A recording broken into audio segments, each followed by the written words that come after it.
Hi everyone, मेरा नाम है Prashant, mentor of thousands of students. देखो, अगर आज आप ये सोच के आए हो कि मैं कुछ आपको जादू मंत्र बता दूंगा, मैं आपको कुछ ऐसी तुक्का स्ट्रैटेजी बता दूंगा जिससे कि आप बिना पढ़े टॉपर बन जाओगे, ऐसा तो पॉसिबल नहीं है। अगर आप ये सोच के आए हो, इस वीडियो को छोड़ सकते हो, क्योंकि आज मैं आपको साइंटिफिक एमसीक्यू ट्रिक्स बताने वाला हूं। ये कुछ ऐसी साइंटिफिक टेक्निक्स है ना जो कि हर एक टॉपर फॉलो करता है। यहां पर मैं आंख बंद करके तुक्का लगाने के लिए नहीं कह रहा हूं कि बी लगाओ, सी लगाओ, डी लगाओ, ये नहीं कह रहा हूं मैं बोल रहा हूं कैसे आप ऑप्शंस को एनालाइज करके अपने दिमाग से इन टेक्निक्स को फॉलो करके किसी भी एग्जाम को बहुत आसानी से क्रैक कर सकते हो। आप किसी भी एग्जाम की बात कर लो, चाहे बोर्ड एग्जाम हो, अब तो बोर्ड एग्जाम के अंदर भी एमसीक्यू आते हैं, स्कूल लेवल एग्जाम के अंदर भी एमसीक्यू आते हैं, जेई, नीट, यूपीएससी सबके अंदर एमसीक्यू आते हैं और हर एक टॉपर इन टेक्निक्स को फॉलो करता है। तो चलिए स्टार्ट करते हैं। सबसे पहले हम ये देखते हैं कि तीन टाइप के हमारे क्वेश्चंस होते हैं। पहला टाइप क्या है? पहले टाइप के वो क्वेश्चंस होते हैं जो कि हमें बिल्कुल अच्छी तरीके से आते हैं, वो तो आपको पता ही है। कुछ क्वेश्चंस ऐसे होते हैं जो कि आपको आते हैं, कुछ क्वेश्चन ऐसे होते हैं जो कि आपको नहीं आते, और कुछ क्वेश्चन ऐसे होते हैं जो कि आपको कंफ्यूज करते हैं, जिसमें आपको लग रहा है कि आंसर ए भी हो सकता है, यार बी भी हो सकता है, सी भी हो सकता है, बट मैं कंफ्यूज हूं, मुझे याद तो है बट मैं कंफ्यूज हूं, है ना। अब देखो, जो आपको आते हैं वो तो आप आराम से टिक करके आओ, बट ये जो दो पार्ट है ना, ये जो दो क्वेश्चंस है ना, इन दोनों के अंदर आप तुक्का स्ट्रैटेजी को यूज करके आओ, आप साइंटिफिक गेस को यूज करके आओ। पता है कैसे? अभी बताते हैं। चलिए स्टार्ट करते हैं। हमारी टिप नंबर 1, पहला है हमारा एलिमिनेशन मेथड। एलिमिनेशन मेथड के 3 पार्ट्स होते हैं, तीनों पार्ट समझाऊंगा।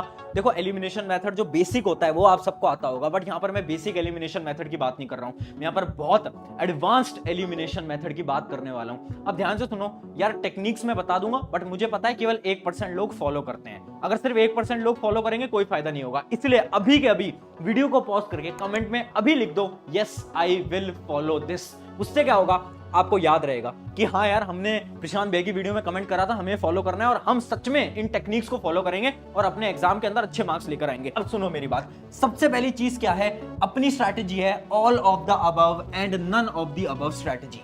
ये स्ट्रैटेजी क्या कहती है? देखो, आप किसी भी एग्जाम को उठाओ, किसी भी एग्जाम को उठाओ, अगर उसके ऑप्शन के अंदर ऑल ऑफ द अबव आपको दिख रहा है ना, 95% चांसेस हैं कि वही आपका एकदम करेक्ट आंसर होगा।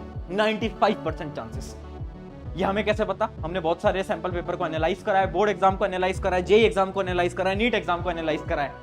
ऑल ऑफ द अबव हर बार सही आंसर निकलता है, 95% चांसेस है। और नन ऑफ द अबव अगर आपको कहीं भी दिख जाए तो उसकी सही होने की प्रोबेबिलिटी केवल और केवल 10% है। जब भी आपको नन ऑफ द अबव दिखे तो उससे दूर हट जाना, है ना, क्योंकि बहुत कम चांसेस हैं कि वो आंसर हो पाएगा। चलिए अब बढ़ते हैं। ये तो बहुत ज्यादा बेसिक एलिमिनेशन टेक्निक थी, अब बढ़ रहे हैं थोड़ी एडवांस एलिमिनेशन टेक्निक के अंदर, और ये बहुत ज्यादा इंपॉर्टेंट है। देखो, अपनी एलिमिनेशन टेक्निक के अंदर है रिमूव एक्सट्रीम वैल्यूज। एक एग्जांपल से समझाता हूं, बहुत इंपॉर्टेंट एग्जांपल है, ध्यान से देखना। देखिए, जैसे कि एक सवाल है, आप देख सकते हो ये इसके ऑप्शंस हैं, ये है ऑप्शन ए, ये ऑप्शन बी, ये है सी, ये है डी। ए ऑप्शन है 0, बी है 27, सी है 37, ए है अपना 102। अब आपको क्या करना है, जब भी आप एक क्वेश्चन को पढ़ोगे ना, तो उसकी जो एक्सट्रीम वैल्यूज है ना, उसके ऑप्शन की जो एक्सट्रीम वैल्यूज हैं उनको हटा दो। जैसे कि इसकी एक्सट्रीम वैल्यूज क्या है, एक है 0, एक है 102, इन दोनों को हटा दो। आंसर हमेशा 27 और 37 में से होने वाला है। अब आप सवाल करोगे भैया ये क्या लॉजिक हुआ? लॉजिक बता रहा हूं। हर एक टीचर जो कि आपके एमसीक्यूज को बनाते हैं ना, वो कुछ ऑप्शन को ऐसे बनाते हैं कि बच्चा देख के उस ऑप्शन को तो हटा दे, है ना, उसको तो टिक ही ना करके आए। आपके पेपर को आसान बनाने के लिए किया जाता है। तो जब भी आपको एक्सट्रीम वैल्यूज दिखे, जैसे कि एक और एग्जांपल देखते हैं, 1 2 4 19, एक्सट्रीम वैल्यू कौन सी है? 19, तो आंसर 19 तो कभी नहीं होगा, कभी नहीं होगा, 1 2 4 में से होगा। हम क्या कर रहे हैं? हम एलिमिनेट कर रहे हैं। जो हमें लग रहा है ना यार ये तो नहीं हो सकता, उसको एलिमिनेट करो। अब आप इन 3 में से कोई भी एक को गेस कर सकते हो या फिर आप सॉल्व कर सकते हो।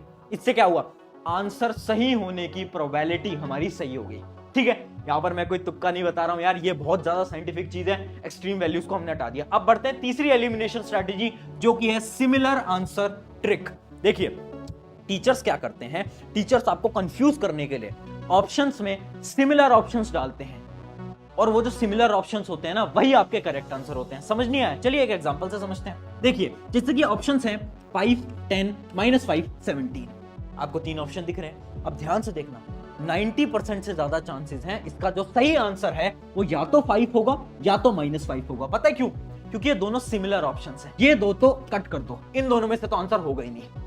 सारे एग्जाम्स को आप एनालाइज करोगे, आप देखना जितने भी सिमिलर आपके ऑप्शंस होते हैं हमेशा आंसर वही होता है। क्यों किया जाता है? क्योंकि टीचर्स आपको कंफ्यूज करना चाहते हैं। एक और एग्जांपल पे देखते हैं, जैसे एक बायोलॉजी का क्वेश्चन है, उसके अपने जो ऑप्शंस हैं वो क्या क्या है? पहला ऑप्शन है आरएनए, फिर है डीएनए, फिर है गोल्गी बॉडीज और फिर है माइटोकॉन्ड्रिया। अब 90% चांसेस है इसका आंसर आरएनए और डीएनए के अंदर होने वाला है। क्यों? क्योंकि ये दोनों सिमिलर हैं। एक और एग्जांपल देखते हैं, sine theta sine square cos square theta minus cos theta minus sine theta, इसमें से कौन सी दो वैल्यूज होंगी? साइन थीटा और माइनस साइन थीटा। क्यों? क्योंकि दोनों सिमिलर हैं। समझ पा रहे हो? हमने क्या करा, जो सिमिलर वाले हैं ना उन्हीं में से ही आपका करेक्ट आंसर आने वाला है। यह है एक टीचर का माइंडसेट, टीचर ऐसे ही पेपर को बनाता है। अब फटाफट से आगे बढ़ते हैं हमारी टिप नंबर 2 की तरफ। बट उससे पहले एक इंपॉर्टेंट चीज, बहुत सारे स्टूडेंट्स ना मुझसे एक सवाल पूछते हैं कि भैया एक बात बताओ, हमें हमारा करियर ना इंजीनियरिंग के अंदर बनाना है, हमें भी एक इंजीनियर बनना है, बट सबसे बड़ी प्रॉब्लम क्या है ना कि इंजीनियर्स ना आजकल अनएम्प्लॉयड हैं। इसका सोल्यूशन मैं आपको आज बता देता हूं, जो कि है स्केलर स्कूल ऑफ टेक्नोलॉजी। ये एक ऐसा कॉलेज है जिसके अंदर आपको लेटेस्ट पैटर्न के अकॉर्डिंग लेटेस्ट स्किल्स को पढ़ाया जाता है और सिखाया जाता है। जैसे कि AI, ML, ये जितने भी लेटेस्ट स्किल है ना जिनसे कि आपकी जॉब लगने वाली है, ये सारे स्किल आपको इस कॉलेज के अंदर सिखाए जाएंगे। सिखाएगा कौन? इनकी फैकल्टीज। कोई नॉर्मल फैकल्टीज नहीं है, ये वो फैकल्टीज हैं जो कि इंडिया के टॉप जो बड़ी बड़ी कंपनीज हैं उनके सॉफ्टवेयर इंजीनियर्स रह चुके हैं। इसके साथ साथ स्केलर के अंदर आपको 1 साल की पेड इंटर्नशिप मिलती है। सिर्फ इतना ही नहीं, सबसे अच्छी चीज क्या है ना कि स्केलर स्कूल ऑफ टेक्नोलॉजी के अंदर बहुत सारे नए नए इनोवेशंस किए जाते हैं। जैसे कि इनका एक बहुत अच्छा पार्ट है जिसको हम बोलते हैं बैच सक्सेस मैनेजर, जो कि हर एक स्टूडेंट के साथ हमेशा रहता है 24/7। और इसी सारी चीजों का नतीजा है कि 1 साल के अंदर जो स्केलर स्कूल ऑफ टेक्नोलॉजी है वो बहुत सारे स्टूडेंट्स को बड़ी बड़ी कंपनीज के अंदर प्लेस करवा चुके हैं। सारी डिटेल आपकी डिस्क्रिप्शन में मिल जाएगी। अगर आपको अपने करियर को बहुत अच्छी तरीके से बनाना है तो ये आपके लिए बहुत शानदार, बहुत बेहतरीन रहने वाला है। अब चलिए आगे बढ़ते हैं हमारे पॉइंट नंबर 2 की तरफ। तो देखिए, ये है आपकी टिप नंबर 2। स्क्रीन पे आप देख सकते हो ब्रेन सिग्नल टेक्निक। अब हम बहुत ज्यादा साइंटिफिक अंदर जा रहे हैं, एकदम साइंटिफिकली हम चीजों को समझने वाले हैं। ये जो टेक्निक है ना, ये आपके ब्रेन की टेक्निक है और ये आपको पूरे यूट्यूब पे कहीं नहीं मिलने वाली। ध्यान से सुनो, 2 मिनट मेरी तरफ ध्यान से देखना, कंसंट्रेट करके मेरी बात को सुनो। देखो, कितनी बार ऐसा हुआ है ना कि आप एग्जाम के अंदर एक एमसीक्यू को देख रहे हो और आपको याद तो आ रहा है यार एमसीक्यू कहीं ना कहीं तो देखा हुआ है, इसका आंसर मुझे आता तो है, बट आप कंफ्यूज हो। आपको लग रहा है यार आंसर ए भी हो सकता है, बी भी हो सकता है, सी भी हो सकता है, डी भी। थोड़ा बहुत कंफ्यूजन हो रही है, होता है ना ऐसा, है ना? उन क्वेश्चंस के लिए क्या करना चाहिए, इसको एक एग्जांपल से समझाते हैं। इमेजिन करो आप स्कूटी या बाइक लेकर आए रात को अपने घर पे, आपने घर पे खड़ी कर दी और आपने चाबी कहीं पर रख दी। अब अगले दिन सुबह आप चाबी को ढूंढ रहे हो, पूरे घर में ढूंढ ली, कहीं नहीं मिल पा रही। अब आप क्या करोगे? कैसे याद करोगे? अब आप ये याद करोगे सबसे पहले कि लास्ट टाइम बाइक मैंने कब ली थी। अच्छा, मैं रात को बाइक लेकर आया था, रात को बाइक लेकर आई थी। अच्छा ठीक है, उसकी जो की थी, उसकी जो चाबी थी वो मैंने कहाँ रखी थी? अच्छा, मैंने बेड पे रखी थी। हाँ यार, रात को मैंने बेड पे रख दी थी। ऐसे याद करते हो ना, ऐसी चीजों को याद करते हो ना। सिमिलरली अब हमें हमारी पढ़ाई के अंदर भी ऐसे ही हमारे आंसर्स को याद करना है। देखो, एग्जाम के अंदर मानो ABCD 4 ऑप्शन है, अब आपको याद नहीं आ रहा, आपको लग रहा है यार मैंने कहीं तो पढ़ा था, तो पता क्या करो, सबसे पहले आंसर को मत देखो, अब ये सोचो कि ये किस चैप्टर का सवाल है। आपने ढूंढ लिया, अच्छा ये वाले चैप्टर का क्वेश्चन है। अब खुद से पूछो उस चैप्टर में से किस टॉपिक का ये सवाल है। जब ये सवाल पूछोगे ना, ऑटोमेटिकली आपको उसका आंसर याद आ जाएगा। अब होता क्या है ना, जब ये रिकॉल करते हो ना कि अच्छा ये इस चैप्टर का सवाल है और इस चैप्टर में इस टॉपिक का सवाल है, तो आपके जो न्यूरॉन्स है ना ब्रेन के अंदर, वो कनेक्ट कर जाते हैं और उसका जो आंसर है, उसकी जो मेमोरी है, वो आपको अचानक से रिकॉल हो जाती है। तो ये इसके पीछे का साइंटिफिक कॉन्सेप्ट है। अब ये करोगे ना एग्जाम के अंदर, अचानक से आपको आंसर याद आ जाएगा। अगर फिर भी आंसर याद नहीं आता, देखो क्या करो, उस क्वेश्चन को छोड़ो, आगे बढ़ जाओ। अब क्या होगा, जब आप आगे बढ़ोगे धीरे धीरे आप और क्वेश्चन को सॉल्व करते रहोगे। अचानक से क्या होगा, आप एक सवाल को सॉल्व कर रहे हो, अचानक से आपके दिमाग के अंदर आया कि यार वो जो पिछला एक सवाल था ना MCQ वाला जो मैंने छोड़ दिया था, उसका आंसर B होना चाहिए। अचानक से आपको याद आएगा। क्यों?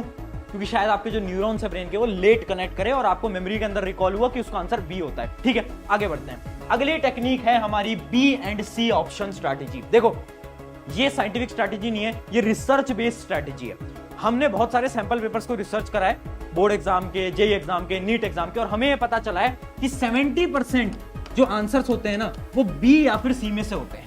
या तो B ऑप्शन होगा या तो C ऑप्शन होगा। हाँ, तो इसका क्या मतलब है, जब भी आपको कंफ्यूजन हो कि यार मैं A को लगाऊं या फिर मैं C को लगाऊं, तो आप C को पहले प्रेफरेंस देना या फिर B को पहले प्रेफरेंस देना। आंसर हमेशा B या C में से देखने को मिलता है। भैया इसका रीजन क्या है? इसका रीजन ये है, एक टीचर की सोच से सोचो। एक टीचर ये नहीं चाहता कि आपको पहला ही आंसर जो ए ऑप्शन है, ऑप्शन पढ़ती है आपको पता चल जाए अच्छा ये तो करेक्ट है।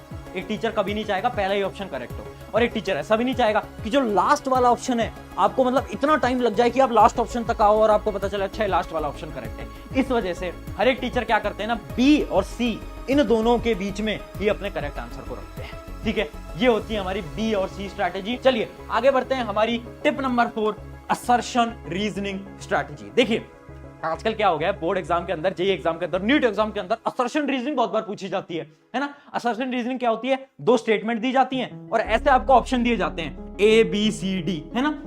जिसमें ए ऑप्शन तो ये होता है कि दोनों स्टेटमेंट सही हैं और जो असर्शन है और रीजन वो दोनों एक दूसरे से इंटर रिलेटेड हैं। दूसरा ऑप्शन ये होता है कि असर्शन